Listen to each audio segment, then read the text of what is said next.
All right. Today we have Debbie Spink on the line today. She is a holistic therapist dealing with.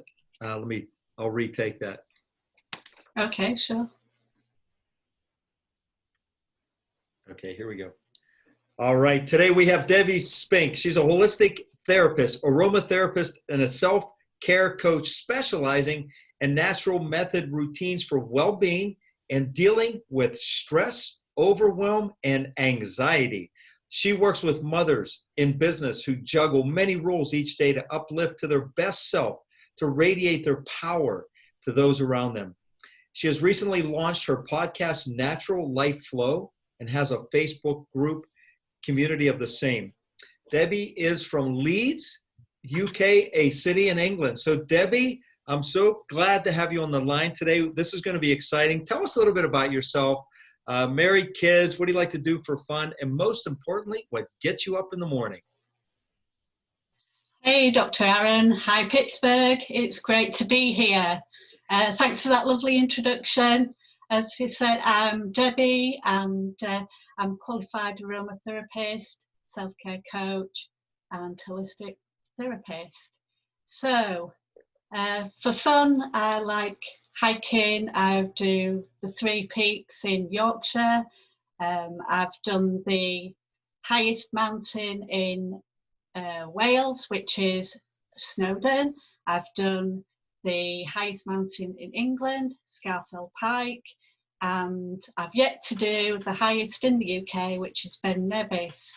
I've got two teenage boys who are 14 and 16, and so I've got all the male hormones flying about in the house. Two cats, they're boys as well, which the kids have named Rufus and Jellybean. So yeah, it's a busy household. I'm a working mum, lots of things to do, as I said, all sorts of things. And today we're talking about aromatherapy and how I got into that and how that can really change people's lives. So I started aromatherapy a few years back, getting qualified, and it was quite traumatic at the time going through the process because my mum was in and out of hospital. I could see that she was on the decline. She was really getting frail and weak. So I was in the middle of my course trying to get through it, but always feeling behind. And then unfortunately my mum passed away in the November, and we had a break from the course in December. So then getting back onto the course, it was a really big test from January up until March with the actual, where I took the test and passed the aromatherapy. So I did go through a period of stress and anxiety through that, and the aromatherapy really helped target and reduce the stress that I felt. I did go through a bout of depression since when I went through my divorce, which was a few years before that. And of course, you feel down and isolated. A lot of friends I thought could rely on just didn't seem to be there. So I ended up going to the doctors, and they said, okay, we'll put you on antidepressants. So I got these tablets, and they said, you probably won't feel anything. You might feel worse in the first couple of weeks. You're going to have to be on them for 10 or 12 months at least. They can cause headaches, nausea, insomnia, lower your sex drive, do all sorts of things. So I was like, oh, okay, I've got to give something a try. I was getting really, really dark thoughts and being in a place I didn't want to go to. So I tried the tablets and really took them for months and got a lot of the symptoms that they said. And after maybe about 8 or so months, I went back to the doctors and said, I don't really feel that these are doing much for me. you could feel maybe like the low, you didn't get as low as you used to do. It was kind of, but you didn't get the highs either. It just felt quite odd feeling and kind of flat. So I explained this to them, and it was a locum doctor that I saw. I've not seen her before or since, and she explained to me, well, the dose you're on now is kind of like having a weekend away. It's you might feel a bit more perky, a bit better, but if we double the dose, then you're going to feel like as if you've been away for a week. Fantastic holiday, just an amazing sort of feeling. Okay, so I said, I'll think about that, but I really wasn't convinced. I was really thinking, this is just pushing more and more drugs on me. So I decided then and there that night, right, I'm just going to bin this. I'm not going to take them anymore. And I know it said in the notes you're supposed to wean yourself off and things, but I just, no, they're in the bin. It's not something I want to do anymore. So I did that, and from then on in, I thought, well, how do I redirect things and make sure that my life goes in the right direction? And for me, that was going out and helping people. I started up on a helping out at Mind, which is a charity in the UK for mental health. And I helped run a green exercise course. So there was gardening to do, which I used to do previously. There was walking, hiking, which is something I love to do. And the people that you meet there, just chatting and engaging was amazing. And then I went on to do helping out with people with learning difficulties. So people with autism, people with Down syndrome, and it was just amazing meeting all these different kinds of people with different kind of life. And so I thought, what can I do more? I want to help people on more intensively on a one-to-one personal scale, but then also on a more widespread scale as well. So that's when I started to study the aromatherapy, and I got qualified, and as I say, I managed to get through the course, and it was just experimenting with the oils was just amazing. All the aromas, all the different blends. I've got over 60 oils in my kit, and what first started me, originally you get all this oil does this oil does that, and people have blends that they might buy for different circumstances. But I had a client that had anosmia, which is quite sort of highlighted currently with the coronavirus as one of the symptoms. It's not the only symptom of anosmia. There can be other things such as inflammation, polyps, Alzheimer's and Parkinson's. Rarely it can be a sign of that. But someone who experiences anosmia, they're going to feel a dulling of their emotions. They're going to feel quite removed from things because that the way that your sense of smell works is that you would get a smell of stimulus that goes straight through the nasal cavities and hits the olfactory bulb, which is just behind the eyes, and then that goes straight through to the limbic system. And the limbic system is like the core in your brain. It's like the ancient paleo-mammalian brain, and that's the center of your memories, your emotions. So really experimenting with that, getting used to that, really clicked with me that when you smell something, it can be that it just gets really into your brain that it is a smell. Sorry. So Debbie, let me ask you this. I mean, this obviously anxiety is a real thing, and it seems to be growing. I read a statistic that nearly 18% of Americans, nearly 40 million Americans suffer from anxiety. 18%, that's almost 1 in every 5. This is crazy.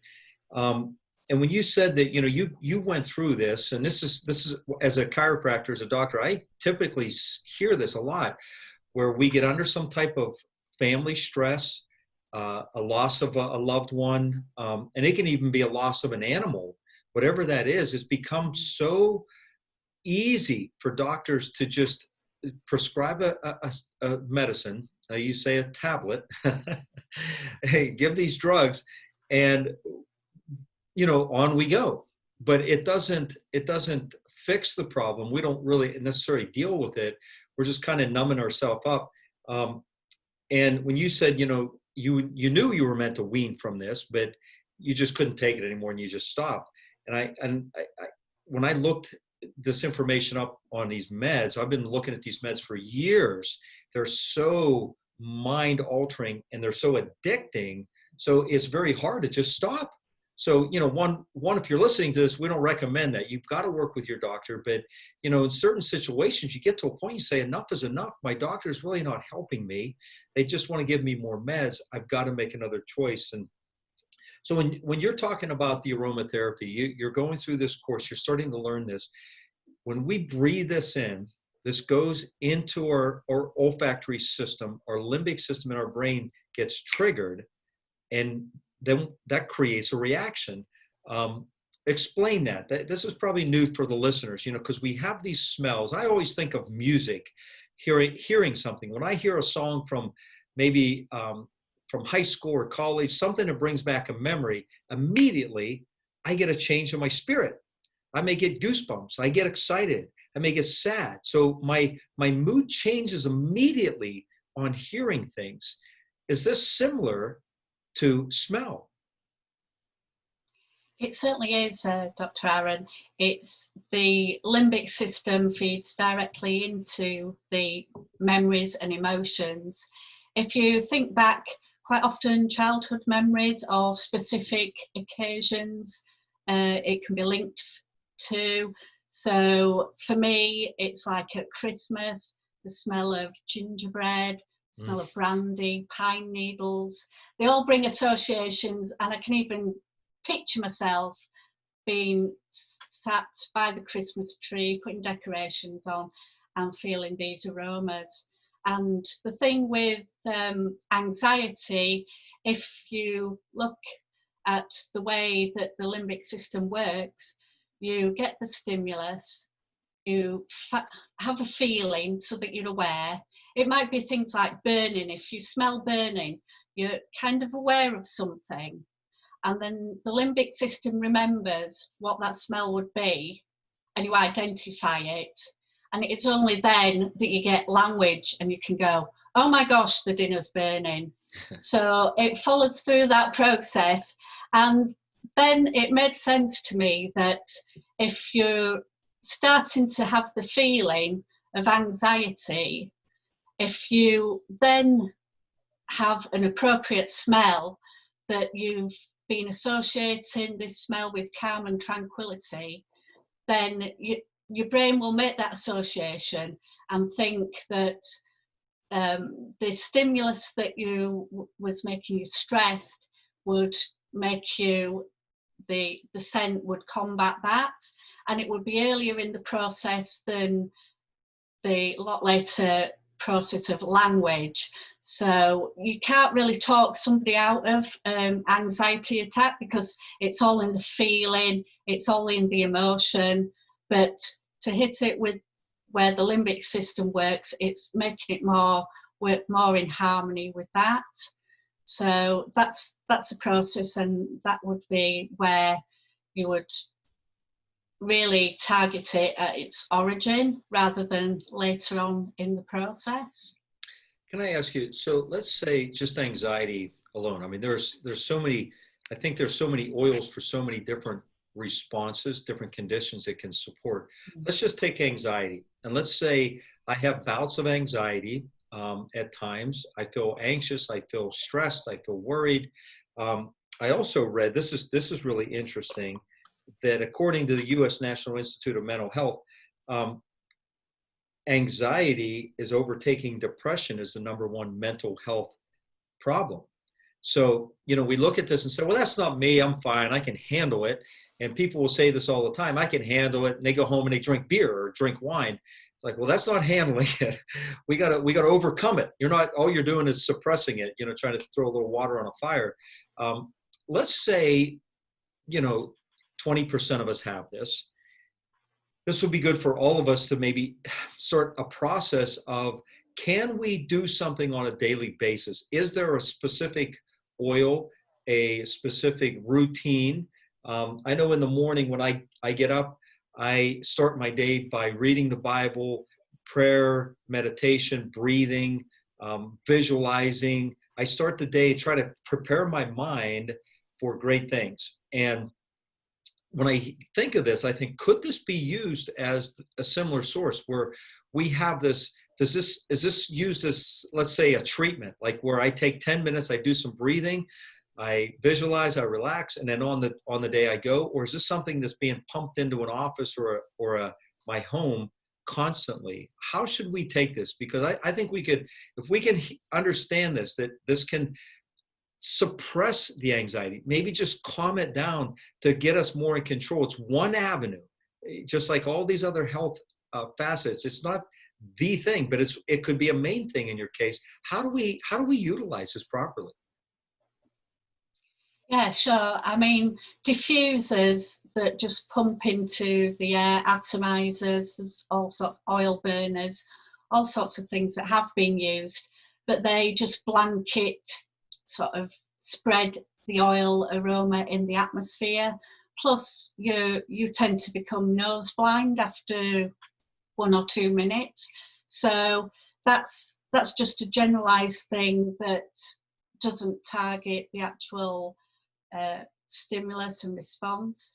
So I would suggest you can get little nasal sticks and put some drops of oil in there. And when you're to really get the scent association, it can happen quite rapidly. It is quite a rapid system, as opposed to, say, visualizations. You need a lot more triggers, a lot more time to set up a visual response, but the nose quite rapidly will alert the limbic system to get the correct response. So a nasal spray, and as you said, incorporate into the routine when you're doing all this other grounding work, feeling, meditation and breath work. When you feel that the response, that you're in the place that you want to be, that's calm and tranquil, and then you take the nasal spray and sniff that, and that will trigger the association. This is what happens when I'm calm and feeling under control and feeling super chilled, and that's where the scent association comes in.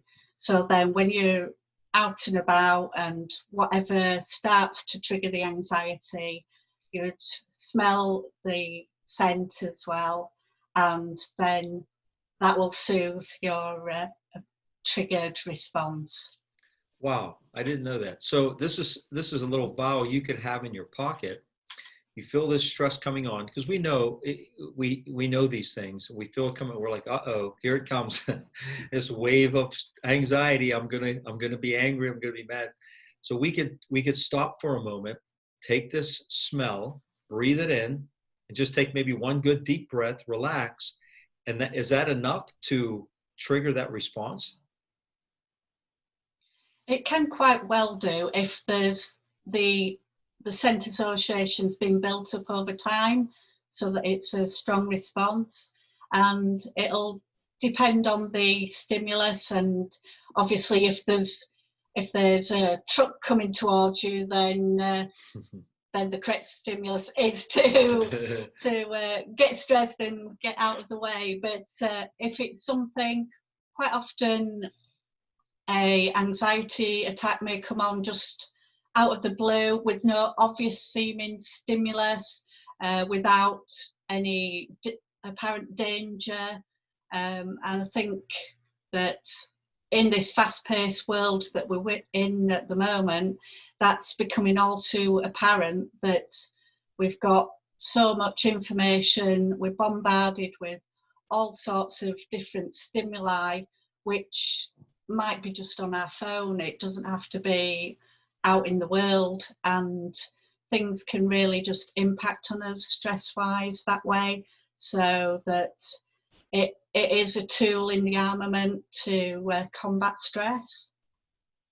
Are there specific, I was just thinking before I asked this question, I was thinking with all these masks everyone are wearing, we should have this scent inside the mask. That might be the best thing the mask could be used for, in my opinion. But Yeah. anyhow, is there certain scents, certain smells, aromas that would be suited for this? And is this something like, let's say there is a variety, is this something that we have to train on, practice with, utilize, and see which one actually triggers that response? It's very interesting. When I think of this, I was out on a run this morning. I live on a farm. I'm out in the country running, and I would get these little waves of essence from the flowers on the trees, and it would hit me like somebody just sprayed perfume right in my face. It was the most coolest thing. And it would be here and gone. And I would look around, I'm like, where are these trees at? They smell so good. I just want to enjoy it. But it hit about 3 or 4 times. And each time it did, it brought a smile to my face. I just thought, how cool is it? Because it just took my mind off. I was doing sprints, so they're not fun. They're painful. But it took my mind off it for a second. I thought, wow, God just planted this little flower out there that just changed my mood right in the middle of sprinting. And I had to stop and shoot a quick video on it. I thought, this is really cool. But let's go back to certain smells, certain aromas. Are there a variety, and how do we learn which one is best for us? Yeah, that's a brilliant analogy, and I love that, the thought of running through the fields and catching these aromas. And it might be that if you sat in your home and somebody brought a bunch of those flowers in, you'd be transported back to that, and you'd feel like you felt when you were running, and that happy sort of place, and feel all that emotion, and maybe even visualize where you are on that walk. So yeah, it is amazing how the smells and the associations that we get through this can build up. So people, yeah, it has to be a scent that you like. It's got to be a scent that kind of means something to you, or will mean something to you. So there's a lot of aromas that we tend to, when we do a blend, we do a top note, a middle note, and a base note. And you can get a lot more complicated oils than that. Just one oil will do if that's all that you have. Lavender is probably the most popular oil. It's got amazing benefits, whether you do it as an aroma nasal spray, topically on the skin, as long as you dilute it with carrier oil. We don't put neat oils on our skin.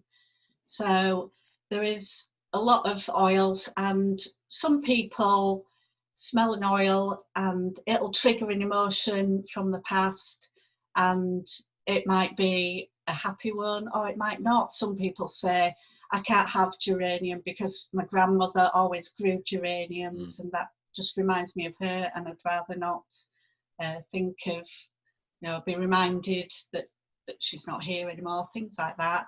So there is strong associations that people have. So it's good to delve into what they experience with the oils now, and then build up aromas, either build up an aroma around that, or maybe start with a new aroma and a new association that we can build on and get that benefit for them. It's interesting. When you said lavender, my wife likes lavender. We all know that lavender is calming. It irritates me. I don't like lavender. She'll have it on, or, she'll put a little oil and come to bed. And I'm like, you put that stupid lavender on again. She goes, this is calming. I said, well, it's not calming for me. So it's funny how, and I don't know why, I just get annoyed by it. It doesn't freak me out. I sleep through the night. I'm fine. But I understand what you mean. It's like you have to, some of these oils or some of these smells, just like a song or anything else, can trigger maybe a negative emotion. Can we train that in us? Like there are many times, I remember hearing Tony Robbins talk about, you train that emotion, you get in that posture, that stance, you remember a very powerful moment and you visualize that, and that becomes your power stance. That becomes like when you're going into a speech or a conference, you have to speak, you get prepared, boom, you're there. Can we train ourselves with this? Let's say we find something that is very soothing, we like the smell, but it doesn't have any representation of a past memory. Can we create that memories, let's say by visualization in morning time, where let's say we are meditating and thinking about our kids and all the peaceful things we love and what God's blessed us with. We smell this at the time, so we start training our brain and chemistry, our olfactory system, to kind of link up when throughout the day, or this may take weeks, throughout the day we're under stress, we pull out the oil and it brings us into that calm meditative state. Can we do that? Yeah, absolutely. There's situations that you can prepare for and create, such as, like you said, getting genned up for a meeting.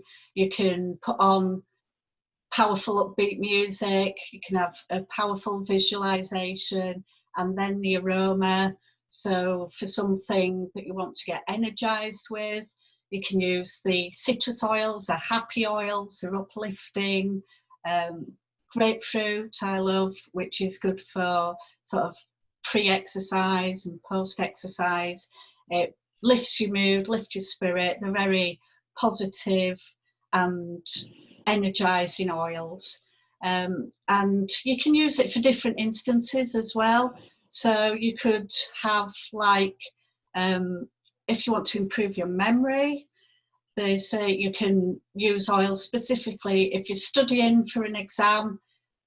Have this aroma, things like rosemary, rosewood, patchouli are all good for memories.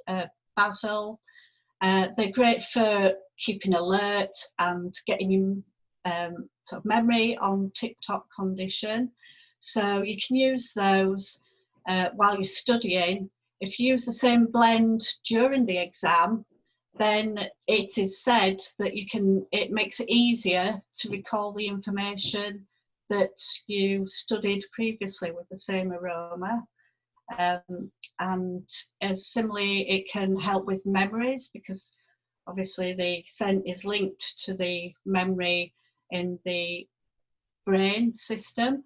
So you can help with memories.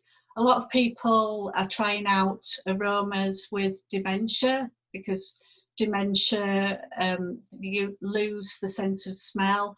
So it's trying to recalibrate the nasal system and all the receptors in the nose to try and help them to help their memory. So they might have a memory smell of where their socks were, things like that. So that's been experimented with at the moment. So there's hope for that in the field to help people with suffering from that. I did see that, and I saw another study. This is interesting.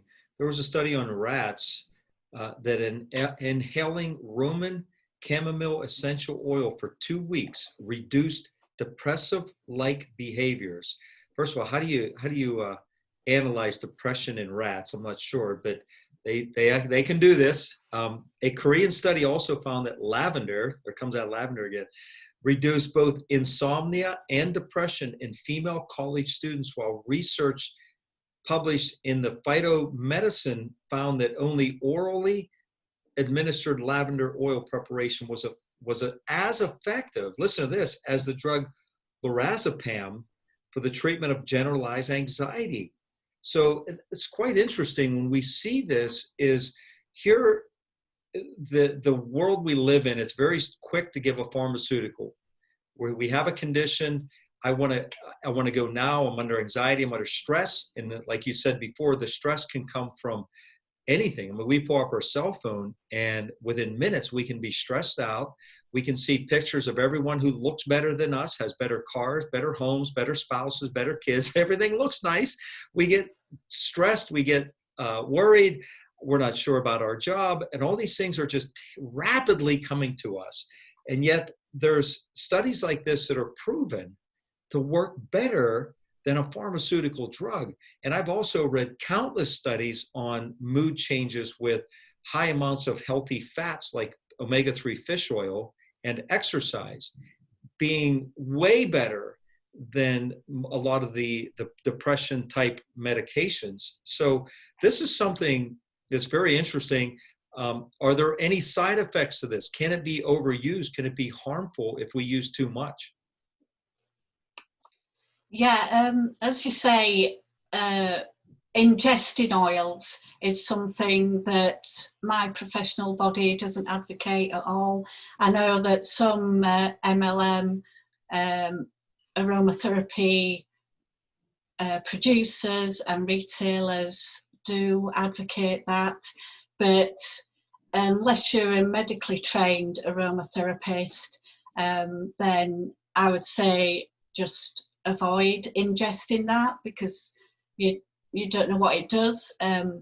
Lemon is quite a common one, and a bottle of essential oil that's lemon is concentrated 70 times. So why would you put 70 lemons in a glass of water? Just put a slice of lemon. And it is that kind of thing that you don't know what it's doing to your esophagus, to your stomach lining. So it is good to get the advice from a qualified aromatherapist. Some of the oils, rosemary I mentioned is not good for epilepsy. So if you've got any sort of conditions, it does cross over the blood-brain barrier. So it is worth getting professional advice on which ones to use, and it is worth taking cautions. If you've got diffusers, people ask me, I've got a diffuser, I'm pumping this essential oil in, is it okay for my pets? Well, it depends what oils you can use. Some are quite potent, quite heavy, and you need the good aeration. Asthmatics as well can suffer quite sensitively. My brother's got quite bad chest problems and hay fever, and if I say smell this oil, he immediately gets a reaction where it's got inflammation in his lungs and wheezing. So it is worth just checking and not assuming that the oils, although they're natural, they are very potent, and it is worth just researching and getting some professional advice if necessary to make sure that you get the best out of the oils, but without any adverse reactions. That's good advice. I remember when this started years ago, the essential oils here in the States, somebody wanted me to sample some and possibly sell them in my office. And I do a lot, and I keep my limits to what I do in my office. So it just wasn't my thing, but I tried some things. And the one thing was what you just said, the lemon oil extract to put in your water. And it said, put like 1 drop. And I thought, 1 drop. So here's my rationale. And I'm glad you clarified this. My rationale is, well, 1's good, 5 are better. And why not 10? I'm gonna hit my system hard. Well, I did, and I got sick. I had such a stomach ache. And I think it took me 2 rounds to realize I think I'm putting too much of that in. This is the second time it's done that. So I backed off and I explained that to somebody and they just laughed. They're like, that's why it said 1 drop. These things are very, very strong. But I laugh. I think, were we meant to ingest, how many lemons would you say? Like 80? 80 lemons into 70. 70 lemons. It's like, I agree with you. I don't think we're meant to ingest that. Just like if there was a certain vitamin that had 70 heads of broccoli in one vitamin, I don't think we're meant to ingest 70 heads of broccoli. So, but going back to just the smell, the aroma, like if we carry a vial, and let's say, and I'm going to ask you here in a second, like, where do we start? Where do we get these oils? Do you have some resources that we can start heading into? Because I'm sure we have a lot of curiosity now. Like, okay, where do I go? Do I just go to a local store? Do I buy these online? Do you have resources? Do you sell them? But if we were to just start with these aromatherapies, these vials, and we started smelling them and conditioning ourselves, I wouldn't think that there would be any side effect to that. I wouldn't think you could overdo that because you're not ingesting it. It's just it's a vapor. Is that correct? Am I right there or no? Yeah. With the nasal spray, obviously you don't want to push it up your nose and sniff it all day, but a few inhalations is not going to do any damage. With the purchase of essential oils, if you look at the supplier and look through, a reputable supplier will have like an SDS sheet, safety data sheet for each oil, and that shows that they've got the blend pinned down, that oil. They know what's specifically in it, because sort of looking into the aromatherapy on a higher level, you've got all sorts of chemicals, ketones, aldehydes, I forget now, but all sorts of those kind of chemicals, and it can affect you. So it's good to know that they've got that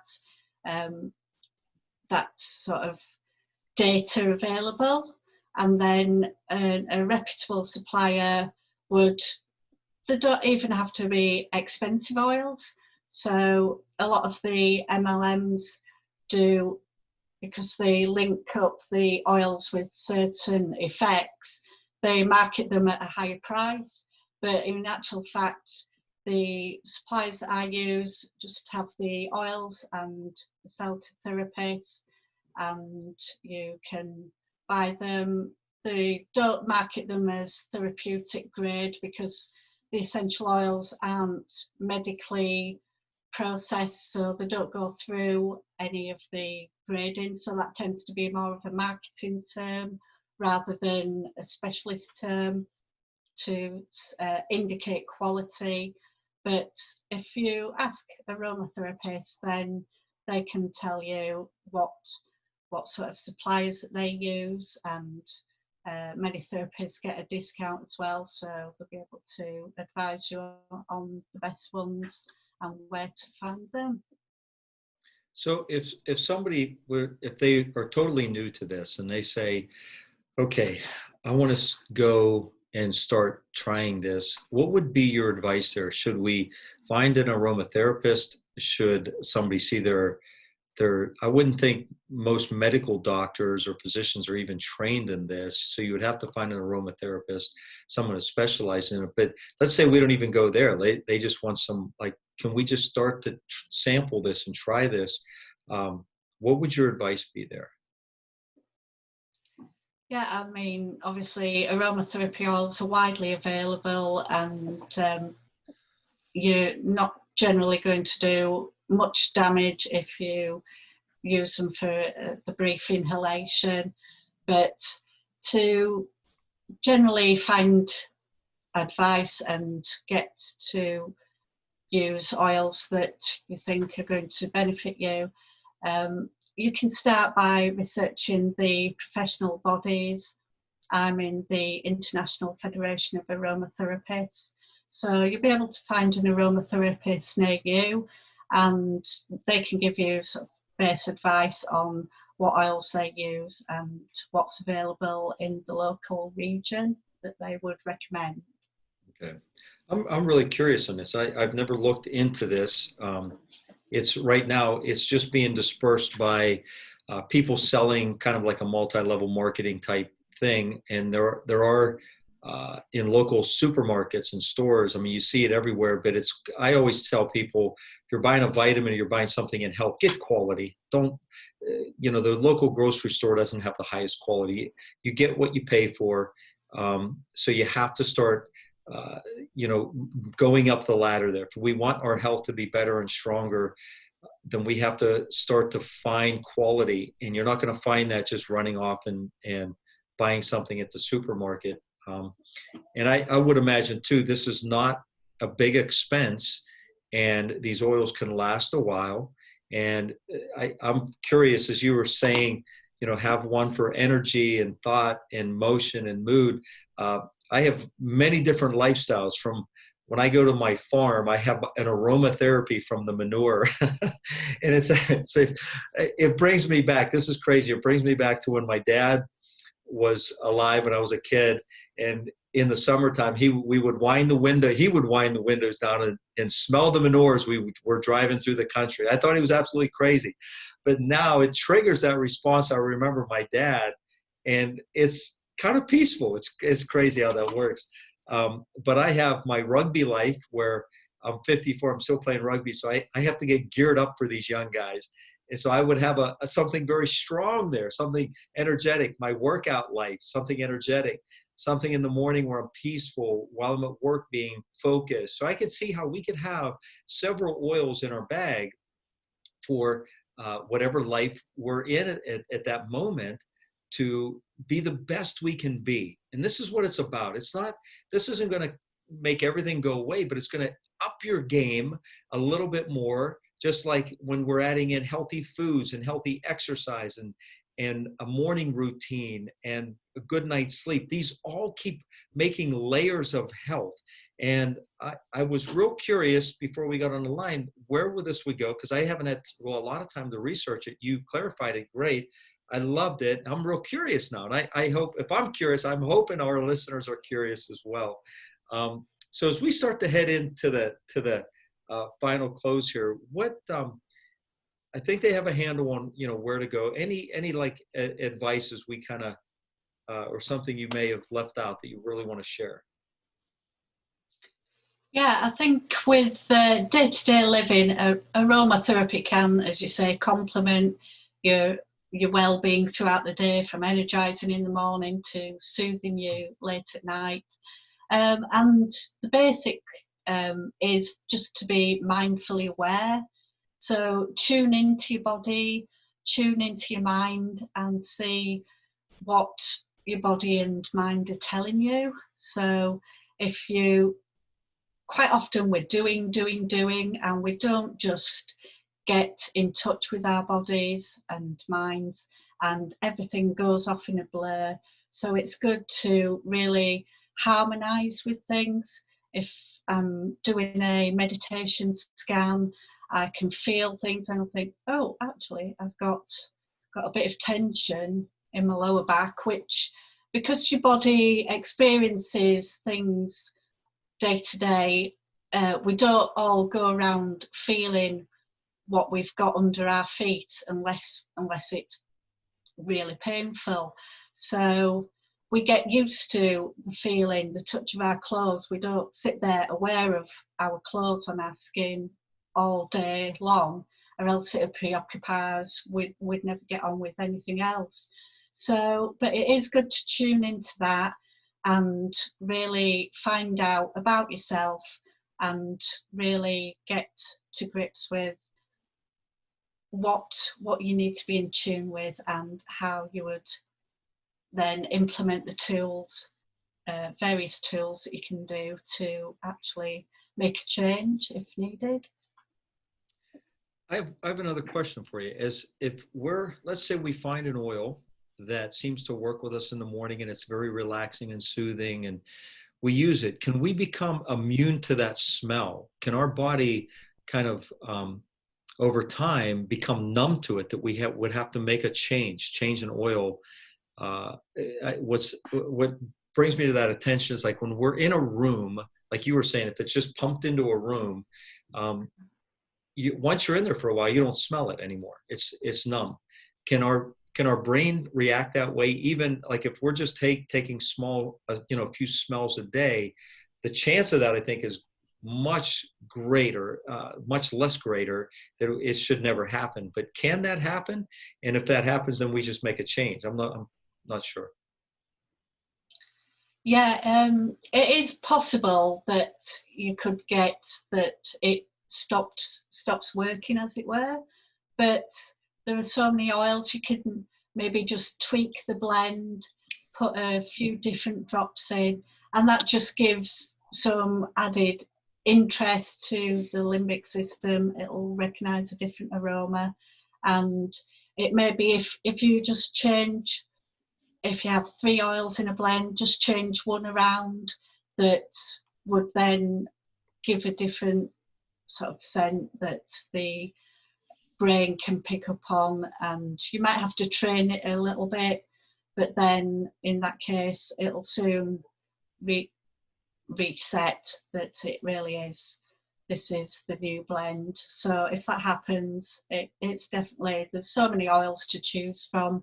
There's well over the 60 oils that I have, and there's even different variations. So the lavender, as you said, you don't like, there's lavendin, which is a crossbreed, and the lavender, spike lavender is the other one. So that's 3 types of lavender. There's high altitude lavender that's grown in different conditions. So you can get absolutely go down all sorts of avenues with the oils.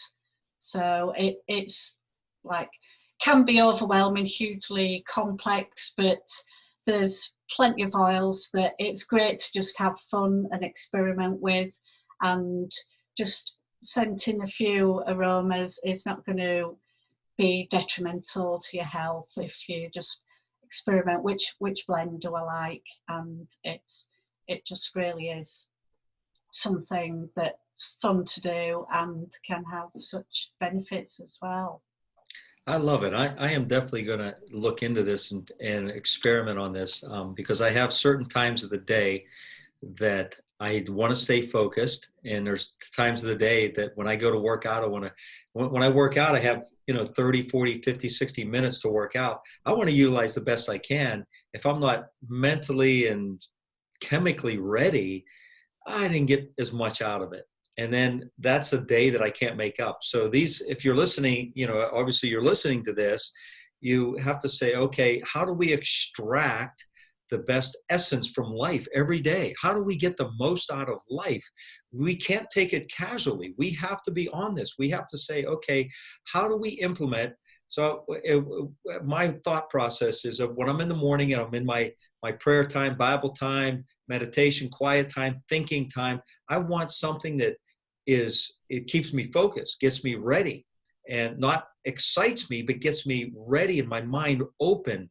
And so I can hear myself and listen to myself and listen to the creator that just, I'm ready for the day. So I'm thinking, okay, I want to start there, and then have an oil that jazzes me up when I go work out and keeps me focused during work. So I have a few things in mind already. And this is how you got to think. If you want to be a winner, you've got to think this way. You can't think, well, I'm just going to let whatever hits me. Well, that's thinking like a loser, because losers let life hit them and they're knocked on their back and they realize, how did I end up here? Winners say, I'm taking it on. I'm going to fight. I may not win every battle, but I'm going to win as much as I can. And at the end of my life, I'll have won more than lost, and I'll feel good about myself. So I like this. I am excited about this.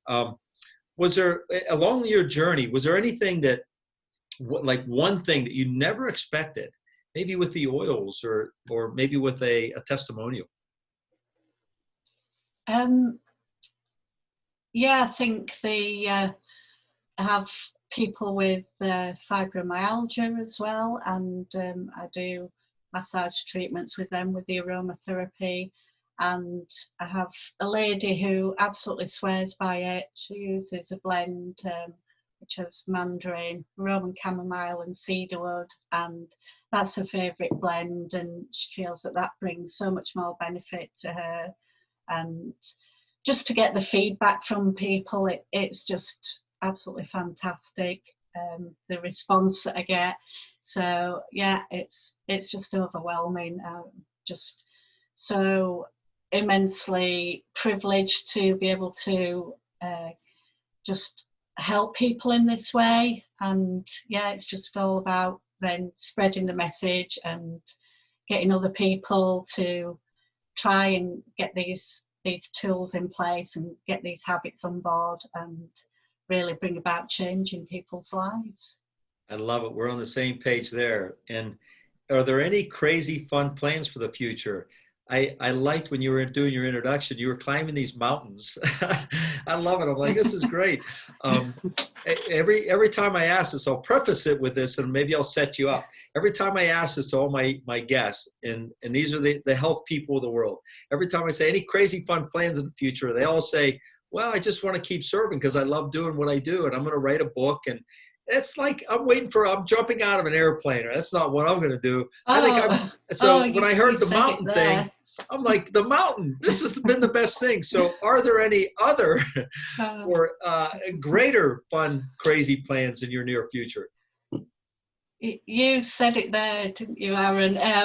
I was about to, before the pandemic hit, I was about to book in for a charity skydive.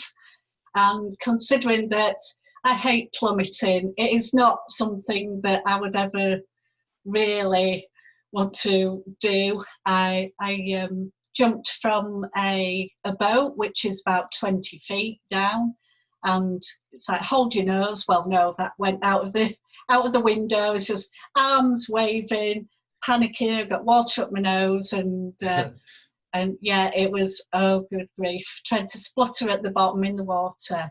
So that's my experience of plummeting so far. But I was going to book it. I was all ready to book it with a friend to go up in this plane and plummet down for charity. It's a tandem flight. I'm not going on my own with a professional.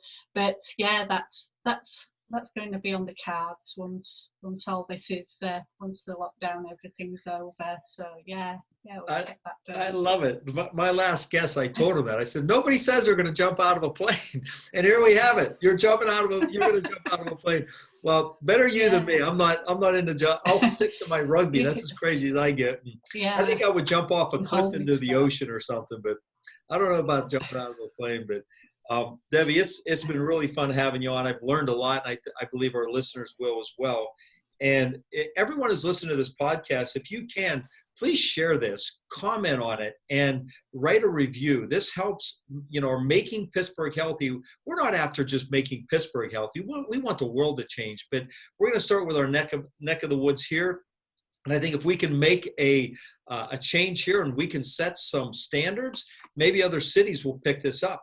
So we want to start catching those cities in the States that are ahead of us, and we want to make Pittsburgh the healthiest city in America. So Debbie, thank you for helping us with that and making the world a better place.